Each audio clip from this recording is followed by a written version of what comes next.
you listen to reason? Will you open your eyes?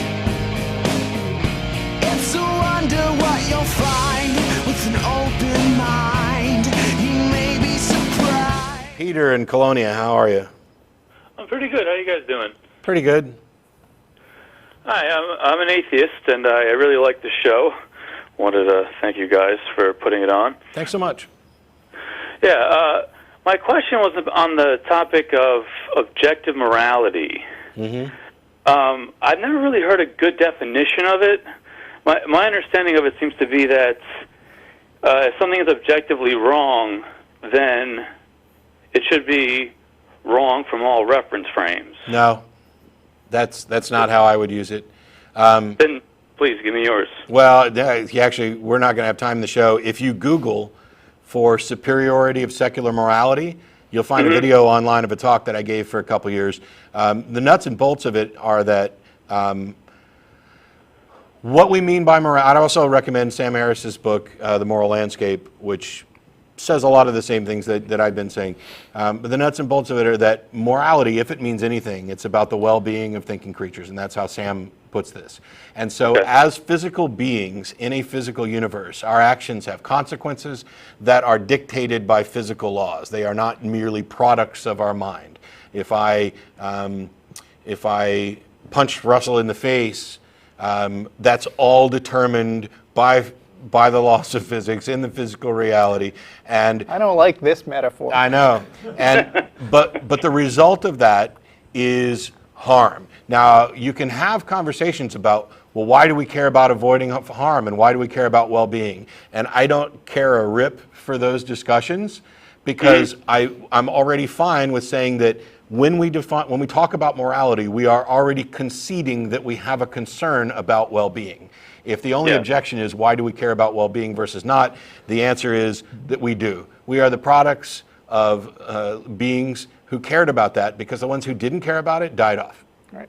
And I mean, to some extent, the things that people value are going to be somewhat subjective. You know, if I like one thing that Matt doesn't like, then that's, then that's something that's subjective to my desires and interests. But once we acknowledge that people's desires and interests are fixed, which I think is kind of what you're saying, Matt, and you should also check out Dan Finke's blog, Camels with Hammers, because he's a philosopher with a lot of interest in this topic also. Once you've acknowledged what these desires are, the question of how to maximize actions with respect to doing the best for everybody involved can be kind of an objective question. Now, objective and subjective morality, because we're already talking about morality, and I'm pointing out that it's about well-being, that's a different subject from whether or not moral relativism is true.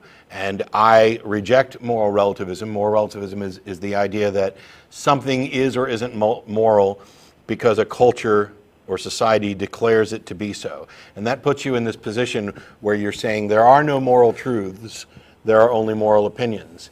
And as long as morality is about well-being, there must be moral truths, just like there are truths about our physical well-being. That, as a generally speaking, drinking battery acid is not good for you. And generally speaking, we can make similar claims about other actions. Well, yeah, I was going to make the point that if we can have a discussion about what a person values from their moral system and whether or not a certain action will cause harm or benefit that thing that is valued, whether it's a person or something, some kind of possession, it's always seemed to me that religious people will try to claim that their belief system, their morality is objective in order to shut off debate. Yeah, it's not. Right. So, I mean, for example, we'd have to go through religions independently, but for example, Christianity, which isn't one thing, there's many different Christianities. And so their solution to this problem, first of all, here's the thing. I'm aware of no objections to secular moral systems. that are both true and, as in there are real problems and not just, non-problems, and that those problems are solved by appealing to religious morality. And furthermore, I don't think religious moral systems are moral systems at all. They're pronouncements about morality. There's no mechanism there. There's no path to discovery of the why of morals. It's generally along the lines of divine command, or this is God's nature, any number of things like that. And so saying that there's an objective source in a God is no more a solution to a problem than saying that the objective source is pick a random book where the author is dead and can't change his mind, and now we are stuck with this fixed set. That is an objective standard that we can then value things with. Also, think of it this way. The question of determining what are the right moral actions are actually kind of similar to the question of determining what's true about the universe through science.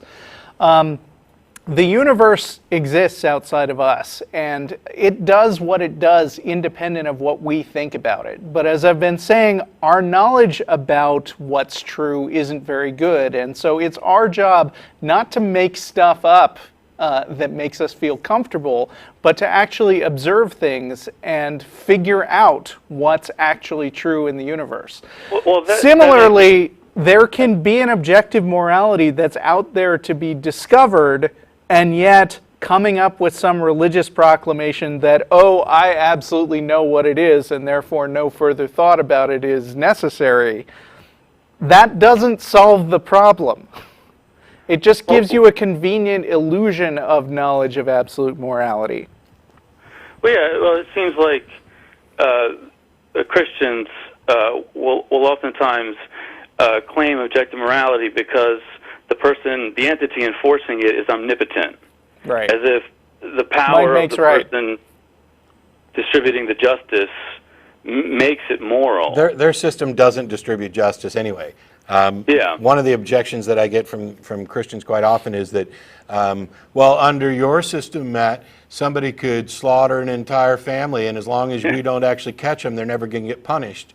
And I say that's correct. It could happen. I mean, that's true and under your system, the same thing is true, except that it's possible that person gains forgiveness and salvation and gets to go on and enjoy a pleasant, wonderful life, wonderful afterlife. Eternally. At least the potential for injustice in the system that I'm advocating dies with us rather than continuing on afterwards. We are almost completely out of time. One last little point to make on this that I have continually addressed Christians with is, how on earth did you determine that God is the good one and Satan is the evil one? What objective standard did you point to other than God? And if you pointed to God, how's that not a big cheating circular argument? We're completely out of time. Thanks everybody for the calls. Thanks to the crew for putting this together. Thanks to Russell for It's been a pleasure, Mr. Dillahunty. And as former president of the ACA, I'll see you next week.